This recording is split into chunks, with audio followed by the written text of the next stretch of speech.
Alright guys, as you can see, my canister is already hooked up to the tank. I already got the output and the intake pipes connected. I couldn't use as much as they're provided because there's quite a few tubes. This probably would have gone all the way down to the bottom, and it still can because it's meant to be extended right there, kind of like the aquarium filters, the aquarium quiet flows. Here's the surface skimmer. It floats surprisingly because of the light plastic, so whatever the water level is, it'll float to that. And I have the backup filter, which is just in case my canister plugs up or anything goes wrong. Just put all my media in here and it'll keep it alive for a little bit. My tank and storage area are down there. The next part is to get lighting and attach the overflow pipes.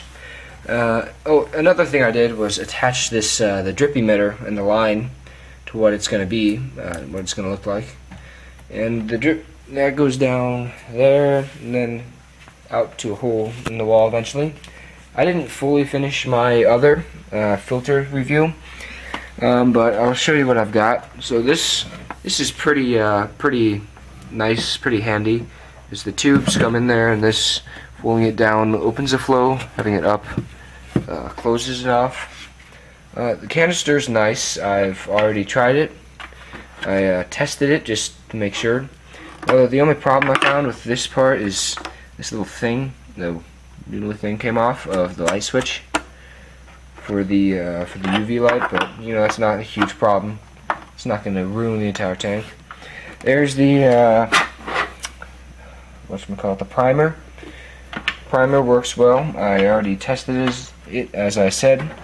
So you want to be careful putting this on the ground. You want to put the top of the hood where the primer is on the ground first.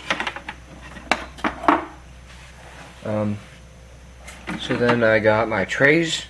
I got 4 in total, which is awesome, and they are decent sized trays. This one has nothing in it, but I am going to put Biohome Gray or Plus in that, and this is the chemical or carbon.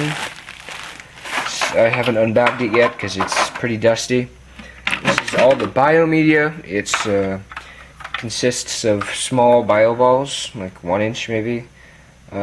They seem to have a nice design.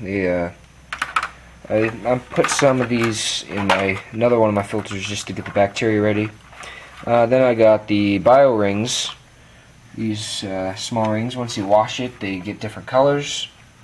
Not sure why, but I don't care. But then down here, I already showed you this, but I've got 4 of the white pads on here, and I'm probably going to change that someday to a very coarse foam on the bottom, like half of it, and then use the white pads. That way I can change out my white pads. Now, as you see back under here, you got about 1 inch of extra space, which means that the water will accumulate. So since I'm getting Biohome, probably just rip this bag open, put this like smooth, terrible rings in the bottom just to block that water flow. Got that from Pond Guru. Thank you.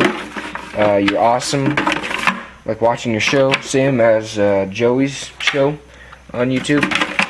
It's always fun to watch. Do-it-yourself projects.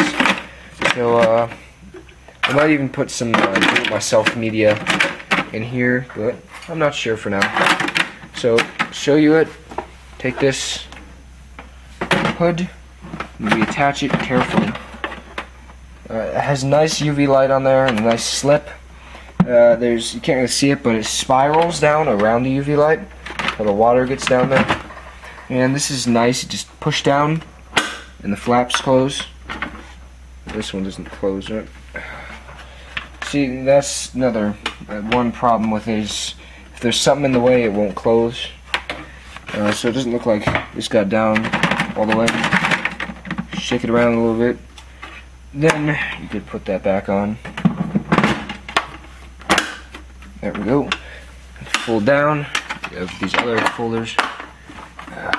You don't always want to go on, but I would actually now before, I watched other videos, like put it outside of the tank or on the side so it's easier for servicing. And that dude isn't kidding. He's serious. This thing can get heavy with water in it, pretty heavy, and it'd be a lot easier to service on the side. It's going to be hard to prime the canister. Once in here, you see it only got a little bit of space. You have to. It does take quite a bit of force. That's the downside to it. Okay, so showing my light there. So you attach this part to that. It slips in. It's pretty easy to slip in. You gotta make sure it's in there real nice. You push flap down. Water flow should start getting in there. Push your filter back into this place. Then you plug in the power cord. Just that simple. Now, when I watched another video in the UK, I was kind of upset. I didn't know which power cord it'd be, but then I read further in the description that it would be a US standard, which is the 3-prong. So you want to be careful about that. You want to make sure that it is the US standard if you live in the US. If you live in the UK, then you do whatever outlets over there. And you see I got this. The pipes, the attachers do move. Didn't know that about this, but it's good. And I have not attached the actual, let's see if I can get back here, the actual piping.